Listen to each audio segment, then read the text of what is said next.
Hello everyone, today I'm going to present a use case with a full event-driven architecture and serverless in Google Cloud, but with the use of cloud workflows. Previously, I showed the same use case, but with native components like Cloud Functions and Cloud Run services. And today I wanted to show the same use case, but with the task orchestration used by cloud workflows. Google Cloud facilitates the creation of this kind of architecture in Google Cloud because we can, with native and managed services, we can directly create our serverless components. We can, for example, create our Cloud Functions, Cloud Run services, deploy them easily with command line in Google Cloud directly. Then we have also serverless components by workflows that allows to orchestrate more easily the task in Google Cloud. Previously, for the previous use case, all the element was triggered by event arc with event-driven pattern, and every component was standalone and react in real time when we upload a file in JCS and load data in BigQuery. But sometimes, if we want to have more complexity, if we have more complexity in the code, in the orchestration part, and we want to execute some task in parallel and have a more powerful way to deal with our tasks in our architecture, sometimes we can use workflow instead of only native component like Cloud Workflows and Service Cloud Run. Here, workflow will orchestrate Cloud Run services and Cloud Functions, but with the possibility and the power to handle more easily all the needed tasks. Some words about me. My name is Mazloum Tosun. I am a Google developer expert on Google Cloud and also a head of data and cloud at GroupBiz. GroupBiz is a freelancer group in France. All the videos presented are published in my YouTube channel. Feel free to subscribe to the channel to support our work for the Google Cloud community. All the code shared in my videos are pushed in my GitHub account, and I will share the link in the video description. And also, I am very active in social networks like X and LinkedIn. Feel free to follow me to see all my publications and all my videos, articles, and so on. Here I show all the tools used in this use case. We firstly develop our components with Cloud Functions in Python and Go, and then we develop the same component with Cloud Run services. The raw file will be uploaded to a cloud storage bucket. We will apply some transformation and business rules and write the result to a BigQuery table. At the end of this use case, workflow will have the responsibility to react in event-driven and orchestrate the task with Cloud Function and then with Cloud Run services. And then all the KPIs and business rules and fields will be checked in a Looker Studio dashboard in Google Cloud Platform, and it's done for the tools. I will jump on the schema of this use case. At the left part, we have the CI/CD part with Cloud Build. The project is hosted in a GitHub repository. We created 3 Cloud Build jobs.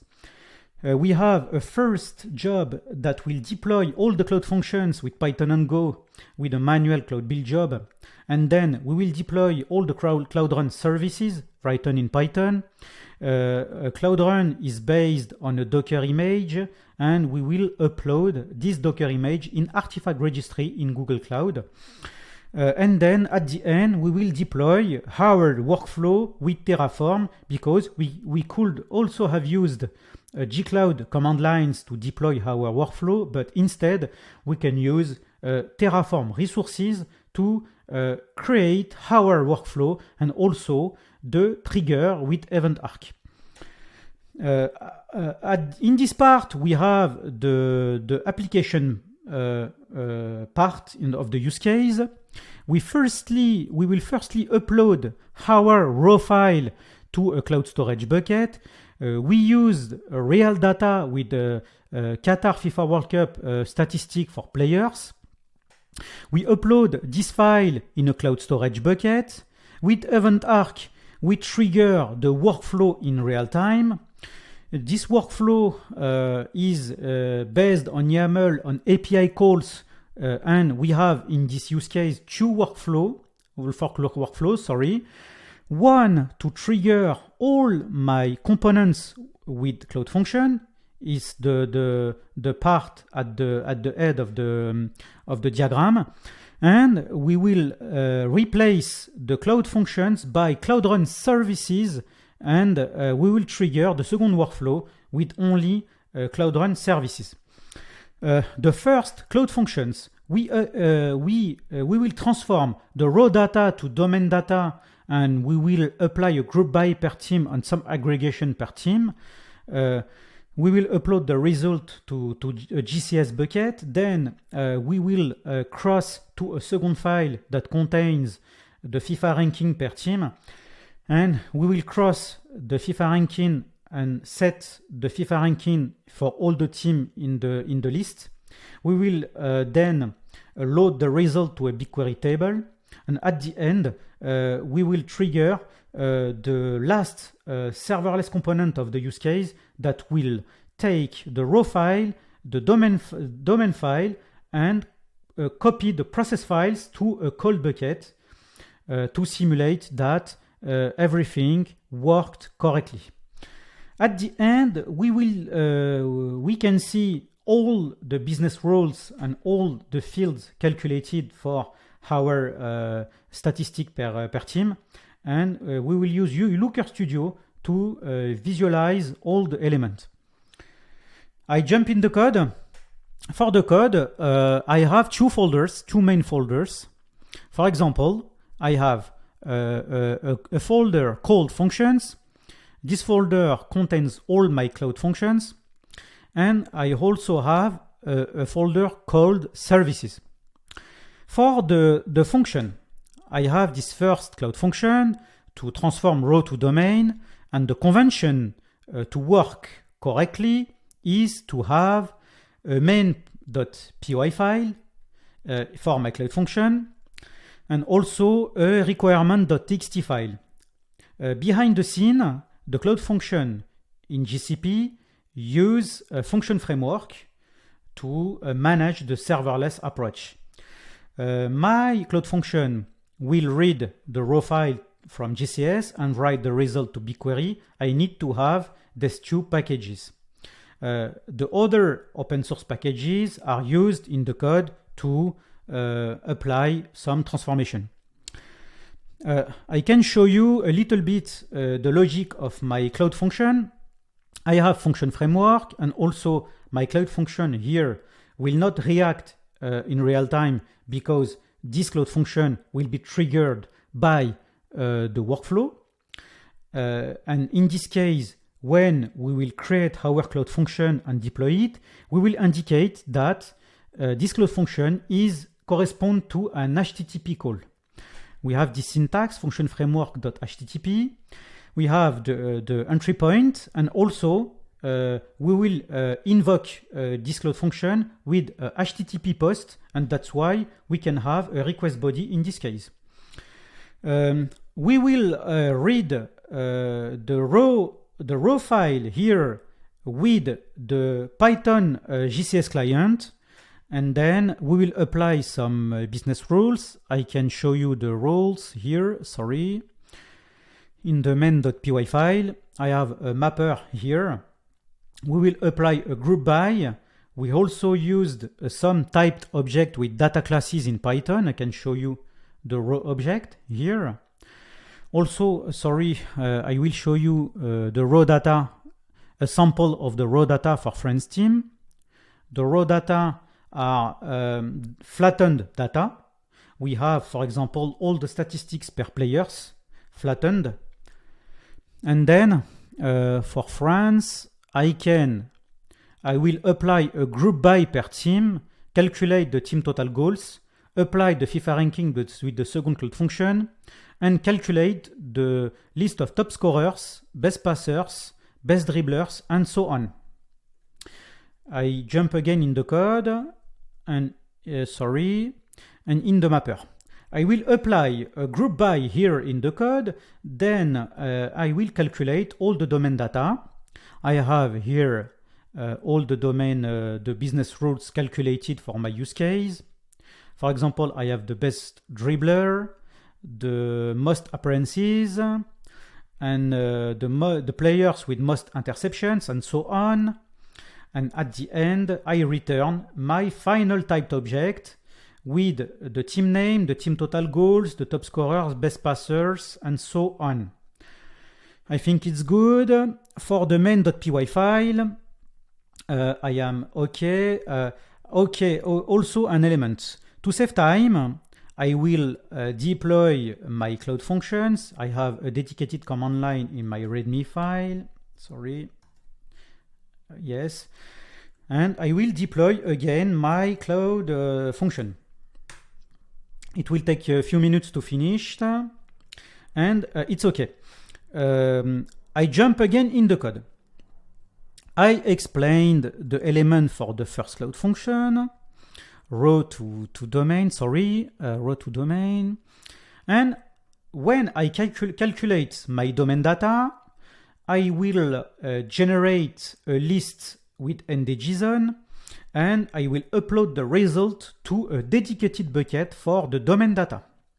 For simplicity here, in my HTTP post, I return only a status with the good status in a JSON form, and I think it's good for the logic of my cloud function. I will jump in cloud build, and I have this cloud build job that will deploy all my cloud functions from the gcloud SDK Docker image. Cloud build is based on YAML and on Docker. And I jump in my script here in cloud functions, and I show you the command line to deploy my cloud function. I have this command line, gcloud function deploy. I give a name here. I indicate the cloud function is generation 2. Because the generation 2 is recommended now with cloud function. We have the region, the runtime is Python in this case. I also need to give the root folder containing all the logic of my cloud function. The root folder is here. I pass also the entry point in my main.py file.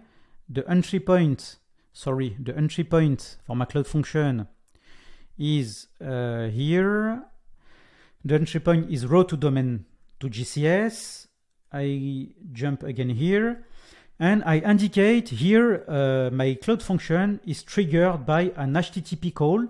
I also give a service account that has the responsibility to run and has the good permissions to trigger my cloud function. I think it's okay for the command line. I show the second command line that has the same principle. We have gcloud function deploy, Python runtime, the root folder, the entry point, trigger HTTP, and so on. I show a little bit the code logic here. The code logic is really simple. In this case, I read this second file that gives the FIFA ranking per team. And then in the code, I will load the FIFA ranking from GCS, and then I will cross the data from my domain data and cross it with the FIFA ranking. I show you the logic. The logic is here. And here we will retrieve the current FIFA ranking per team and set it in the current player object for the domain data. Then I go again in the main.py file, and at the end I have the final data. and I prepare the configuration for BigQuery, because in this case, I don't want to create the table in the application code. I am in WriteAppen because I will add the data in the existing table, and in this case the file is a new line delimited JSON, and with the load job we can ingest the file directly in the BigQuery table. I have this method proposed by the BigQuery Python client. I pass the list of dict with Python, the destination table, and the configuration with BigQuery. Here I have a try-catch in the code. As I explained in the previous video, it's important to use a try-catch with the BigQuery Python client, because natively with BigQuery, it's not clear to have the exact error. If we have errors with the BigQuery client, it indicates to check the errors collection. And in this case, natively, we don't have the errors, the correct error in the stack trace. And it's better to add a try except block and access to this exception. And in this case, in the exception element, we can access to the error spec collections and raise it. And in this case, it's really more clear and interesting to have access to the exception and the error collections. The logic was explained as expected for the last Cloud function. The logic is really simple. We have a move file, and we will move the source object to a destination object. We have the raw file. We will copy the raw file. We will invoke this method to copy the raw object to a call bucket. We will do the same with the domain file. We invoke this method twice here. One move file for the raw file, and another call for the domain file. The logic is good, and the command line is also the same for the Go part. I can show you the command line for the Go part, for move processed. Here the runtime is Go. The entry, we have the source folder for the containing the logic of the Go Cloud function, and also the entry point. For the entry point, I can show you. We have the root folder. We have the init method. The init method contains an entry point. This entry point invokes a method. This entry point is used in the command line. I think it's okay for the Cloud function. The Cloud function was deployed as expected, and I will jump on the workflow part. For the workflow part, I have this root folder infra containing a Terraform module, World Cup Qatar workflows. I have the code logic of my workflow here. As I explained in a separate video, workflows is based on YAML and API calls. Here, my workflow will react in real time when we will upload the raw file to a JCS bucket. And here, I have a powerful way to invoke my different Cloud functions, and we will execute my Cloud function in sequence. And it's also possible to invoke some elements in parallel and then execute the rest of the pipeline. This system is really powerful, and we can invoke all the needed services in Google Cloud in sequences or in parallel. Here I invoke my first Cloud function. I pass the URL here. My Cloud function is secured, and I used OIDC to connect, to allow my workflow to be authenticated and to interact and launch my Cloud function. And it's very native because my workflow has a service account, and if this service account has the correct permissions to interact and launch my Cloud functions, it's good. When the first function is finished, I execute the second approach and the last to move the process files to the call bucket. I think it's good for the code logic.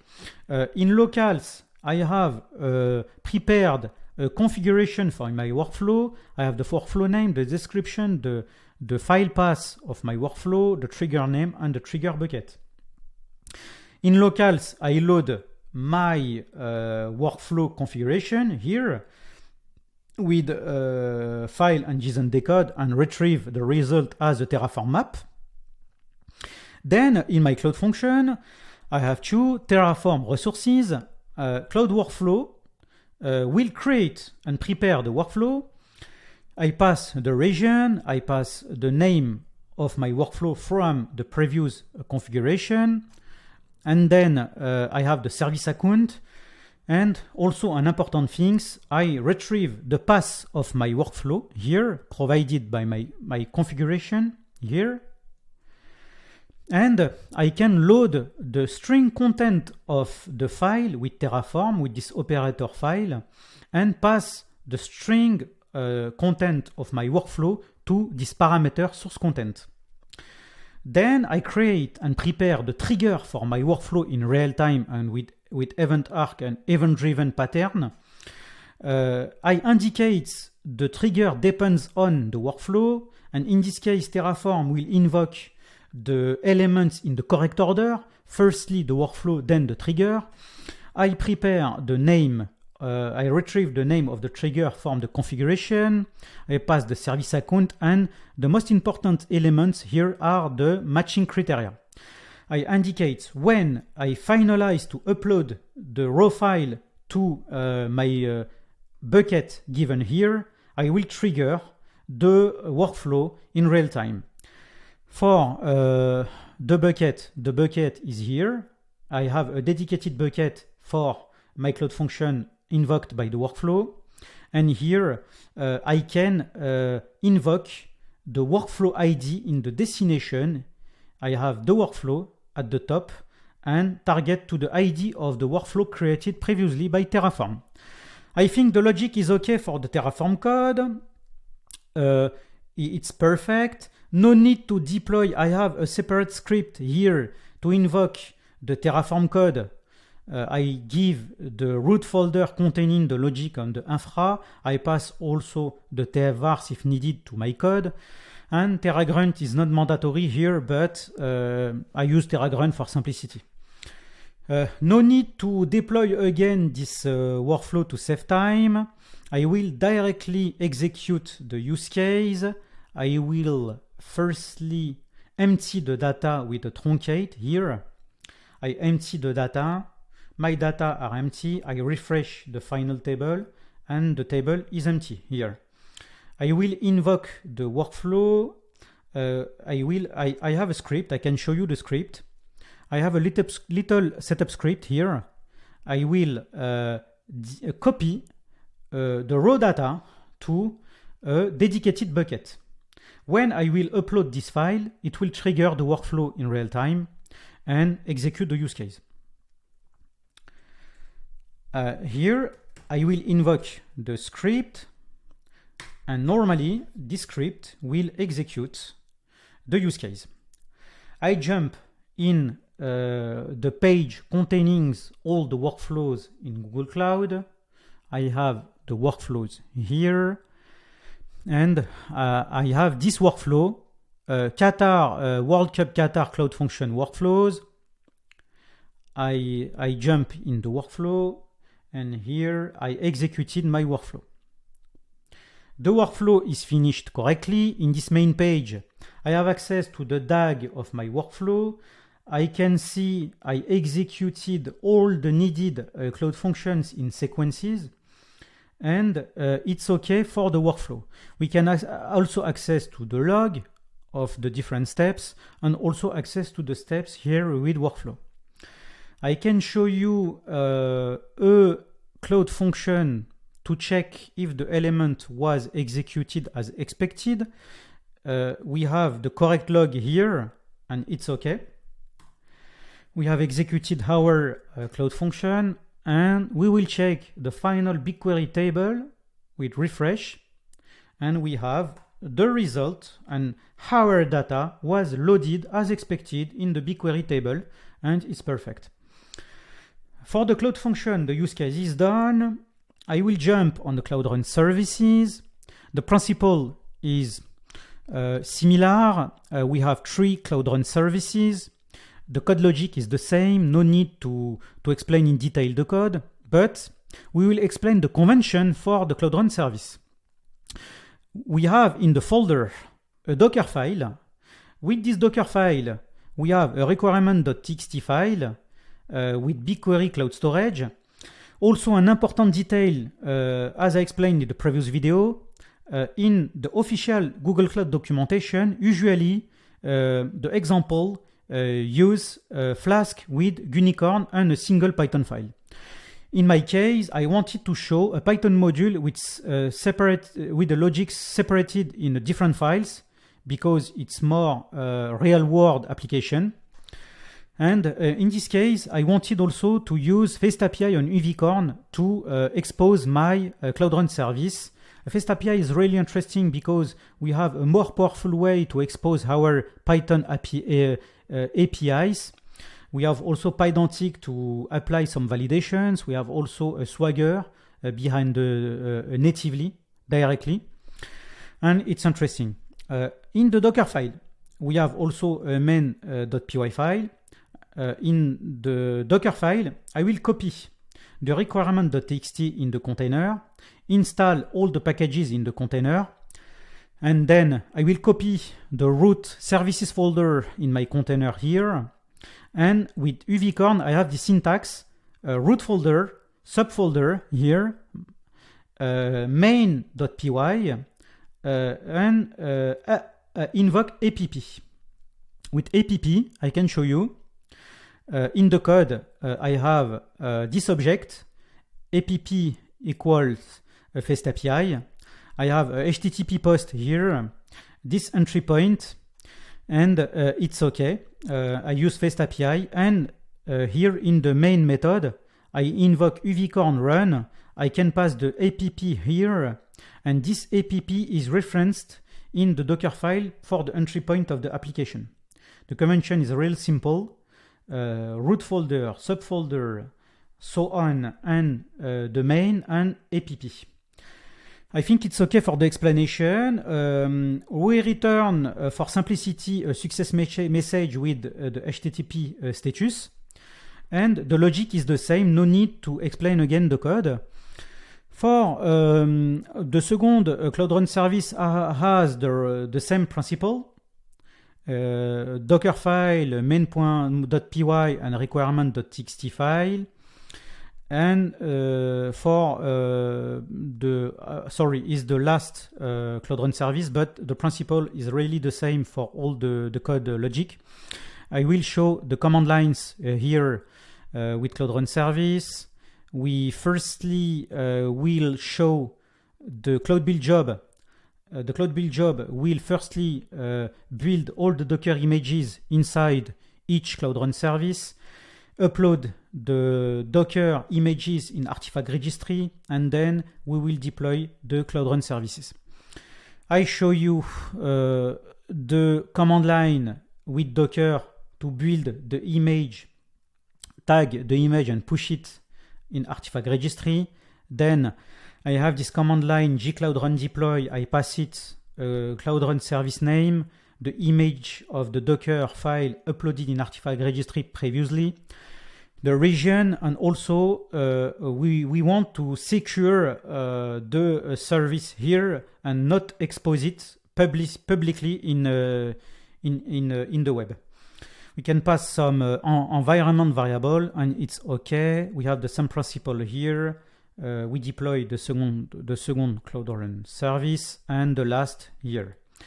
I think it's okay. For the Terraform code, the principle is similar.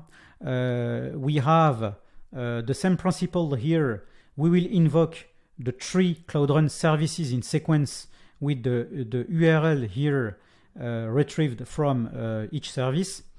With HTTP post and OIDC, we can allow workflow to invoke each Cloud Run service, and the principle is the same than for Cloud Functions. I think it's okay here. I have my configuration. The principle is the same. We prepare all the elements for the workflows, load the elements in locals, and in Cloud Run services, we prepare the workflow here with the source content and also the trigger like in the Cloud Function part. I think it's okay. I will execute the use case. Firstly, I will empty the table. We truncate. I can refresh my table. The table is empty. Then I will invoke the last element of the use case and invoke and upload the file to a Cloud Storage bucket dedicated for Cloud Run services. I have this script, Cloud Run service, load it, and then I will jump in the workflow. Here I have a dedicated workflow, Cloud Run service. Access to the workflow, I can access to the DAG here. The principle is the same. We have the DAG, we have the steps, we have the log, the summary, also the logs here. And the use case is finished also for a workflow. I can show the page containing all the Cloud Run services. I will refresh the log for one Cloud Run service. And we have the expected log here, and I can access to the final BigQuery table and refresh it. We have the expected data, and it's really perfect. At the end, we will check the data from Looker Studio and watch some dashboard to check the top scorers and also the best passers and so on. Here we have the top scorers per team for Kylian Mbappé, Lionel Messi. We have a second dashboard with top scorers, best passer here, the players with most appearances, the most duels won, most interceptions, and so on. The statistics for goalkeepers, for save percentage, and also clean sheet. And I think it's good for the Looker Studio dashboard. This Looker Studio dashboard targets on the BigQuery table here. And I think it's okay for the use case. Everything worked correctly. I will jump on the slide and finish the slide rapidly.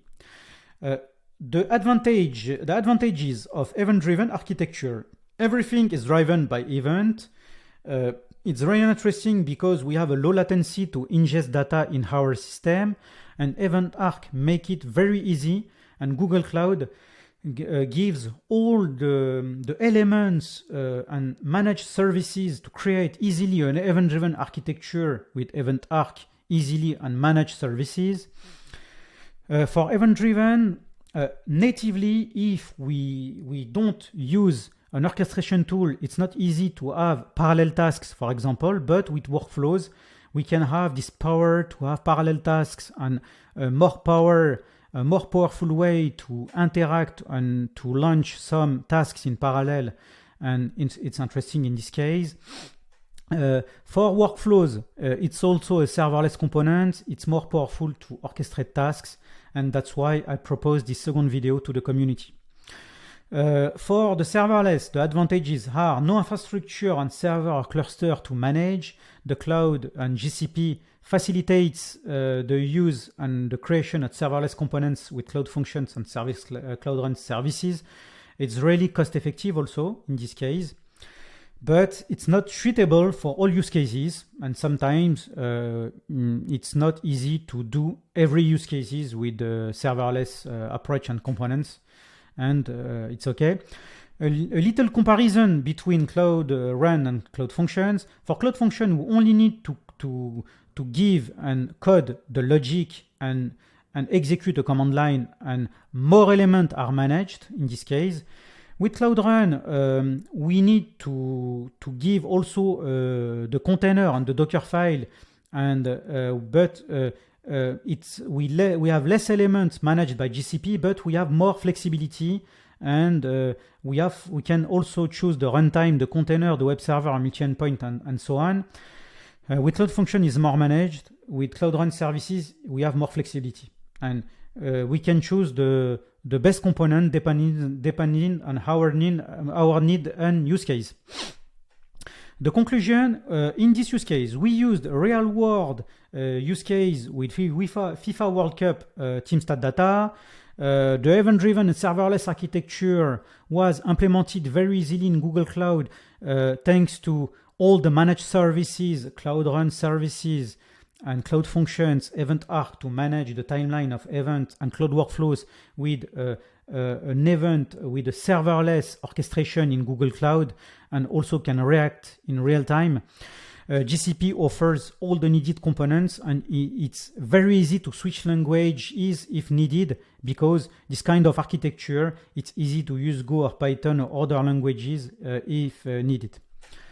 The project is hosted in GitHub, and I will share the slides in the video description. And feel free to subscribe to our YouTube channel to support our work for the Google Cloud community, and follow me in social networks. I will share all the elements in the video description. See you soon. Bye bye.